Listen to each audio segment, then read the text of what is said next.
हमने सुना था बड़ा नाम इनका कि भाई आम दशहरी बड़े खास कहलाते हैं। मित्रों, मैं लखनऊ का रहने वाला हूँ और लखनऊ के पास एक जगह है मलिहाबाद। वहाँ के दशहरी आम पूरी दुनिया में मशहूर है। वैसे आम और दूसरे तो मैंने सोचा मैं लखनऊ में रहता हूँ तो क्यों ना दशहरी आम मलिहाबाद में होते हैं, मलिहाबाद में जाके खरीदे जाए। मैं वहाँ गया, एक आदमी रेडी लगाए बैठे था आमों की। तो उससे मैंने कहा, जब मैंने देखा वहाँ बड़े सूखे सूखे से थे, बुझे से थे, तो देखिए मेरी और उसकी क्या बातचीत हुई। हमने कहा था, हमने सुना था बड़ा नाम इनका कि भाई आम दशहरी बड़े खास कहलाते हैं। और ये तुम्हारे सूखे साखे बदरंग बुझे बुझे बड़े ही साधारण से आम नजर आते हैं। तो दुकानदार बोला कि डलिया उठाए आप स्वयं छाट लीजिए। बात बोला जो डलिया लो आप, तो डलिया उठाए आप स्वयं छाट लीजिए जी।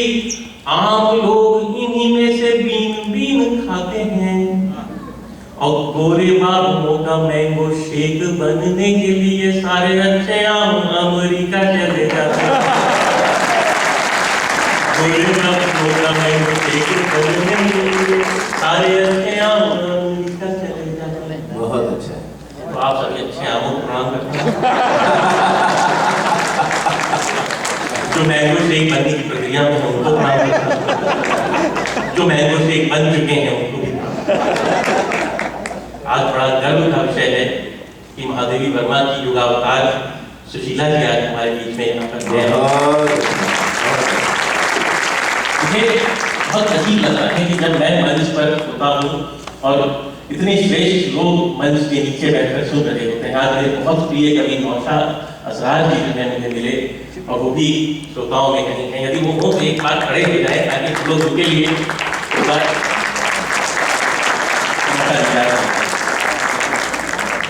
वो ह्यूस्टन के कवि हैं, लेकिन इतना सुंदर कविता पढ़ते हैं। तो मुझे उनसे कहना था कि आप श्रोताओं में बैठे होंगे और मुझे बड़ा संकोच होगा कि इतने श्रेष्ठ। मैं सुनता हूँ कि जब कविता और आलोचना की जो परिस्थितियां थी, मित्रों हंसी मजाक की मैं बहुत बातें कर सकता हूँ, लेकिन आज अंतर्राष्ट्रीय हिंदी सम्मेलन का महोत्सव है, कुछ साहित्य की बातें करते हैं, थोड़ी थोड़ी देर इधर उधर घूमते भी चलेंगे।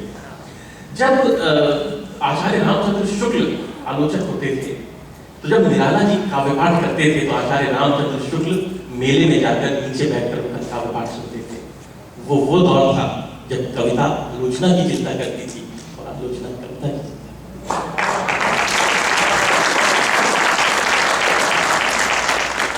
बहुत बढ़िया कार्यक्रम हुआ है। अर्चना जी ने बहुत मजेदार बातें कही।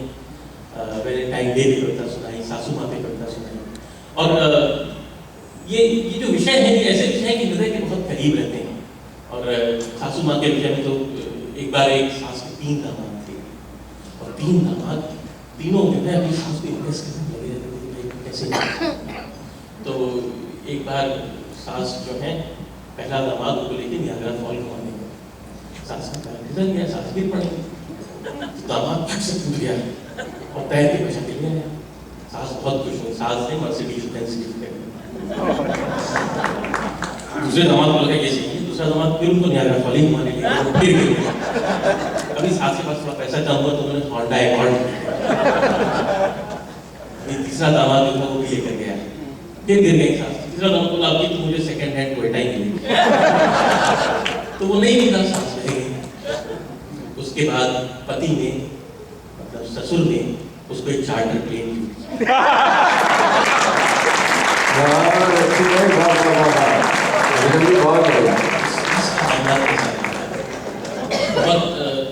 अभी जन्माष्टमी का उत्सव होगा तो मेरी इच्छा है कि मैं श्री कृष्ण के छंदों से कुछ बात हम प्रारंभ करते हैं। और मित्रों में बीच में हंसी मजाक की बातें करते रहेंगे, लेकिन कुछ मन की बातें सुनिए, मन से मन की, दिल की कहानी सुनिए। हमसे दिल्ली की नहीं, दिल की कहानी सुनिए। और शहर तो ये भी कई बार लिखा है। क्या बात कि मुरली मनोहर ने मधुर सी छेड़ी तान, मनन मनन मन मन मन भागे। एक अभी नारी मुक्ति और इसके बड़े नारी शक्ति की बात हुई, तो एक बार एक दादी अपने बच्चों को बैठा के बता रही थी कि आज के समय की महिलाएं को देखो, आज के समय की महिलाएं बड़ी मॉडर्न हो गई हैं। मैं जो हूँ तुम्हारे दादाजी के सामने कभी इस तरह ढके बिना नहीं जाती थी। तो उनकी जो पोती थी उन्होंने कहा अच्छा तो आप लोग बातचीत कैसे करते थे? बोली मैं जब वो कहीं बाहर बैठे होते थे और पुरुषों में बैठे होते थे तब तो मैं उनके पास जाती ही नहीं थी, केवल वो जब उन्हें कुछ काम करना होता था तो हम लोग की बात बताती थी। तो की जो पोती थी उसने उन्होंने कहा कि भाई आप तो ये बड़ा मतलब नारी के ऊपर अत्याचार था, आप जिस युग में जी हैं उस युग में महिला के ऊपर कितना अत्याचार होता था महिलाओं के ऊपर। अगर उन्हें आपसे बात करनी थी तभी केवल बात तो पाती थी, लेकिन बात होती कैसे थी? तो जो दादी माता ने कहा कि भाई दादाजी एक घंटी रखे रहते थे अपने पास, वो टिंग टिंग करके बजा देते थे, मैं पहुंच जाती थी और बातचीत हम कर लेते थे। तो पोती जो थी बिफर पड़ेगी, ये तो बहुत अत्याचार था और आप चुपचाप सहती नहीं। अगर कभी आपको उनसे बात करनी होती थी तो आप क्या करती थी? तो दादी माँ बोली अगर मुझे बात करनी होती थी तो मैं उनके दरवाजे के पास जाती थी और कहती थी अपनी घंटी तो नहीं बजाई। अच्छे, क्या बात है। मित्रों ये दादाजी की घंटी का प्रभाव था। अब सोचिए जब श्री कृष्ण बांसुरी बजाते होंगे तो क्या प्रभाव होता होगा। देखिए श्री कृष्ण बांसुरी बजा रहे हैं और मन से जुड़ के सुनिएगा कि मुरली मनोहर ने मधुर सी छेड़ी तान मनन मनन मन मन मन भा गई, पवन पीतांबर पटन डुलाती भई, सनन सनन सन सन सहना गई, रंग से तरंग ले उमंग घन घोर घटा, घनन घनन घन घन घन छा गई, रंग से तरंग ले उमंग घन घोर घटा, घनन घनन घन घन घन छा गई, और छमका की छम छम घुंघरू छवि राधा, छनन छनन छन छन छन आ गई, छनन छनन छन छन छन आ गई, छनन छनन छन छन छन आ गई। सोचिए होली का अवसर है तो श्याम की चितारी लिए पेड़न में छिप गए, गोरटी को लगा गिरधारी लाल हो गए, चुपके से राधिका पुकार आगे आ गए, तो बिना रंग या गुलाल गाल लाल हो गए, राधा ने नयन तरीर कर देखा फिर, कान्हा जी हंसे और हंस के निहाल हो गए, रंग भरी पिचकारी हरी पिया छीन ली और पोर पोर भीगे हुए नंदलाल हो गए, रंग भरी पिचकारी हरी पिया छीन ली पोर पोर भीगे हुए नंदलाल हो गए। बहुत अच्छा, बहुत अच्छा। श्री कृष्ण को भी देखिए उन्होंने सारा रास रचाया यूपी में, करने के लिए गए हरियाणा और फाइनल सेटलमेंट किया गुजरात।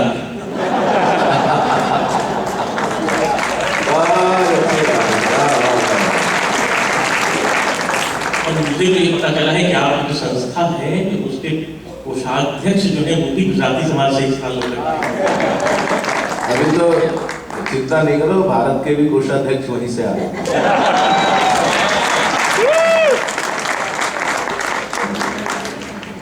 मैं जब मेरे आने की बात हो रही थी तो बात हुई कि भाई अमर जी आप क्या लेंगे, भाई आप आएंगे पाठ करेंगे तो कुछ, तो देखिए आपके कोषाध्यक्ष कितने किस प्रकार का उनका जो स्किल्स हैं।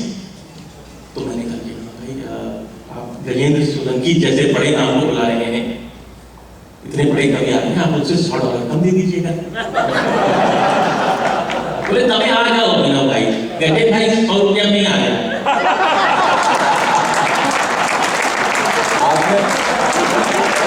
भाई आपने ज्यादा बता दिया।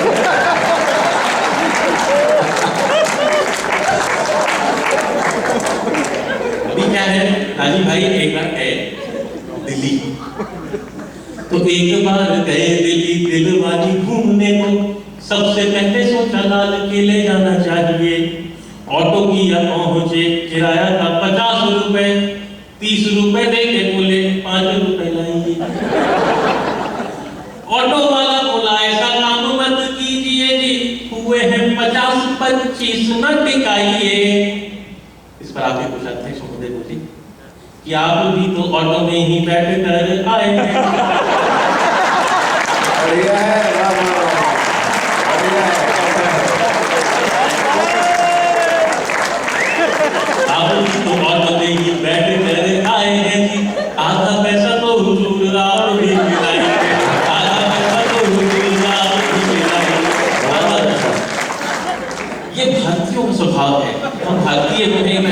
ट्रेन में चीनी जा रहा था, अरे भारती जा रहा था, तो भारती ने देखा कि एक मच्छर चीनी के ऊपर बैठा, चीनी ने फट से मच्छर को मारा और खा गया। अभी भारती आगे बैठा था, अभी भारतीय आदमी के ऊपर मच्छर बैठा, उसने मच्छर पकड़ा और चीनी से बोला $2।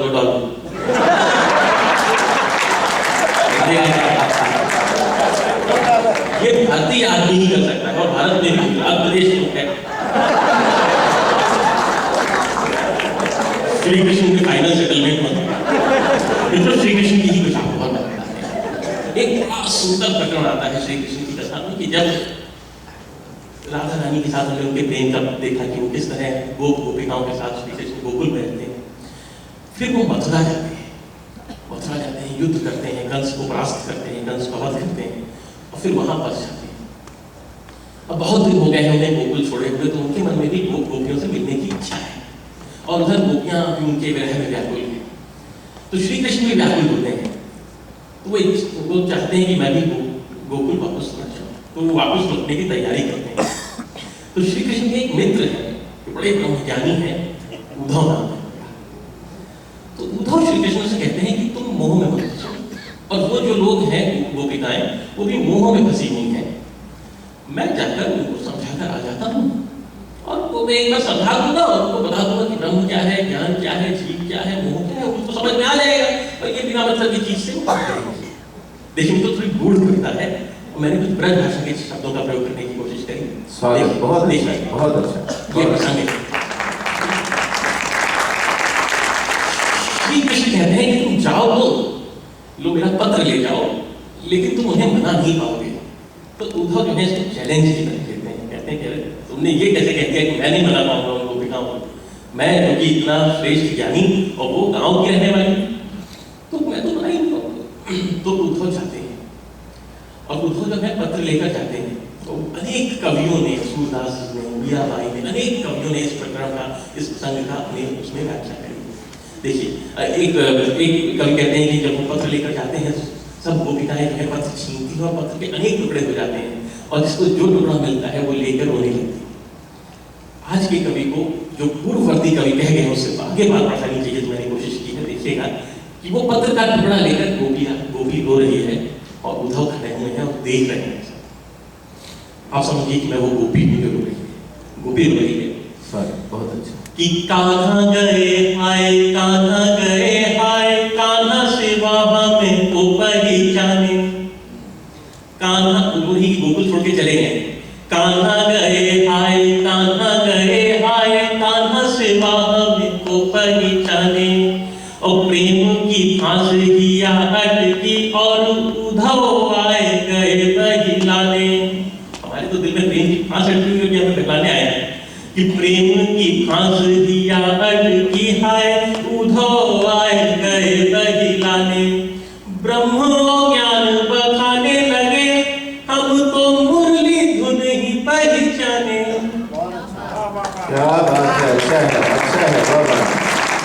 ब्रह्म ज्ञान बखाने लगे हम तो मुरली धुन ही पहचाने। और बैनन का होता है बातें, तो बैनन सो समझाने लगे हम नैनन को जल सो समझाने। बैनन सो समझाने लगे हम नैनन को जल सो समझाने। नैनन को जल धारण सो जब पीर बही कछु होने लगे। बावरी गोविंद को दुख देखी के धीरज धीर को खोने लगे। कोटरी ज्ञान की काख धरी सब भूली के प्रेम पिरोने लगे। और कंठ भरा फिर आंख भरी और फिर उद्धव कुटी के रोने लगे। कंठ भरा फिर आंख भरी फिर उद्धव कुटी के रोने लगे। और उद्धव वापस जाकर श्री कृष्ण से कहते हैं कि चलो भाई वापस गोकुल से। श्री कृष्ण का व्यक्तित्व, और भी हमने जन्माष्टमी का पर्व मनाया है। एक और छोटा सा प्रसंग मैं एक खंड काव्य लिखा हूँ अभिमन्यु पर, उसका एक छोटा सा प्रसंग आपको सुनाता हूँ। युद्ध होने वाला है,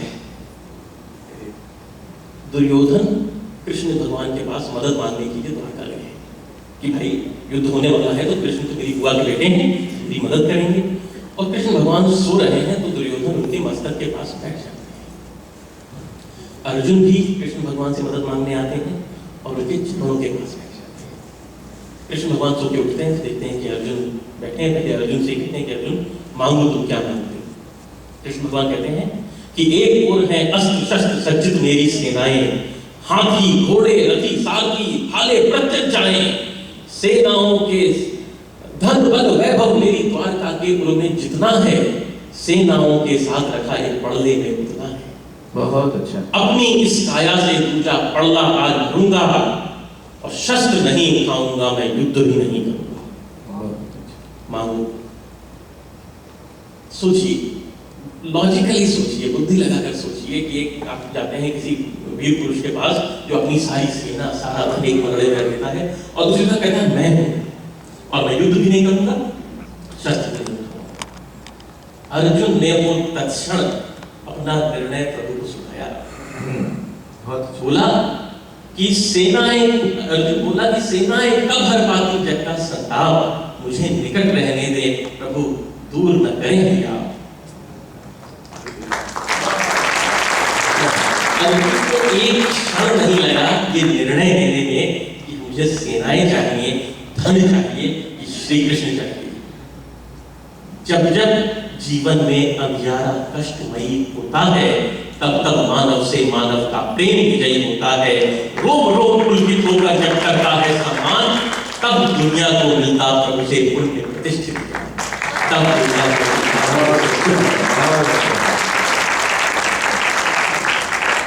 आपको क्या लगता है भगवत गीता जो है ईश्वर ने इसी प्रकार दे दी? वो क्या प्रेम रहा होगा अर्जुन और कृष्ण के बीच। हमारा जो काव्य मंच है, कवि सम्मेलन की परंपरा है, इसका प्रारंभ भी ऐसा मानते हैं कि श्री कृष्ण की उस गीता वाचन से हुआ था। पहली बार कविता किसी ने किसी को गाकर कुरुक्षेत्र के मैदान में सुनी थी। उससे पहले कविता इस तरह गाकर सुनाई नहीं जाती थी। हम लोग जो है उसी परंपरा को आगे बढ़ा रहे हैं। क्या हुआ कि जब युद्ध की भूमि में पहुंच गए तो अर्जुन ने कहा कि अब मैं फाइट नहीं करूंगा। ये सामने मेरे अंकल है, दुर्योधन मेरे टीचर है और द्रोणाचार्य टीचर है मेरे, बाकी दुर्योधन मेरे भाई हैं, कजिन हैं, आई विल नॉट फाइट। जब अर्जुन ने ऐसा कहा तो श्री कृष्ण ने उन्हें 18 चैप्टर की नॉन स्टॉप कविता सुनी।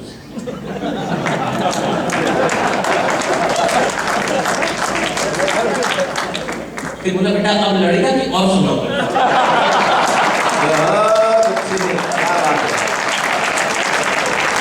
अर्जुन ने कहा महाराज लड़ी लेता हूं और कविता ना बोले। मित्रों, जन्माष्टमी का पर्व था और श्री कृष्ण की बातें कुछ मन के आसपास से गुजर गई तो मैंने सोचा आपको बता दूं। मुझे बुलाते समय गजेंद्र सोलंकी जी ने बड़ी तरह तरह की बातें और बुआ जी हो, फूफा जी हो, पत्नी क्या किया। असलियत यह है कि जिस आदमी से अपने घर का संचालन ठीक से नहीं होता है, हम उसे मंच का संचालन देते हैं।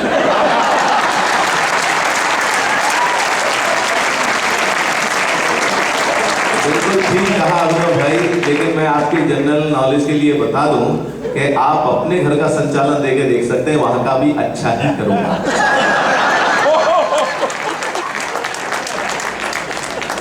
हमारे यहाँ पत्नी के मायके वालों को संचालन देने की परंपरा नहीं है।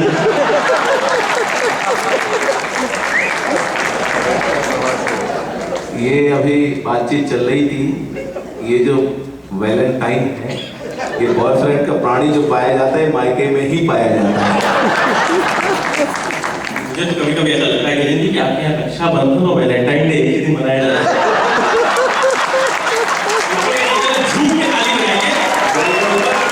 बिल्कुल सही कहा, रक्षाबंधन इधर है और वैलेंटाइन उधर है। वैलेंटाइन की बात की, मैं बेंगलोर में था जब पहली बार मैं अंतर्राष्ट्रीय हिंदी समिति के कार्यक्रमों में अमेरिका आया। अमेरिका से मेरा परिचय कविता जगत से अंतर्राष्ट्रीय हिंदी समिति के द्वारा ही हुआ और तब मैं सोम ठाकुर जी के साथ आया था तो बेंगलोर में रहता था। बेंगलोर उस समय अभी क्या मॉडर्न शहर, उस समय तो मतलब और भी मॉडर्न शहर हुआ करता था, तो और भी शहर। तो मैं बरेली से मैंने पढ़ाई की, लखनऊ का रहने वाला था, पिलानी में थोड़ा सा और पढ़ाई करी और बेंगलोर में नौकरी करता था। तो मुझे ज़्यादा पता होता नहीं था कि वैलेंटाइन डे वगैरह क्या होता है। तो वैलेंटाइन डे आया तो मेरे दोस्तों ने समझाया कि भाई आज वैलेंटाइन डे है, आज के दिन छूट है, ये लो गुलाब का फूल और निकल। जो सुंदर सुकन्या दिखाई दे उसे जाके दे दे। आज के दिन मालवाड़ नहीं मिलेगी। अच्छा, मैं अपने मित्रों में बहुत समझदार प्रसिद्ध हूं। समझदार इसलिए कि कोई भी कुछ भी समझा देता है।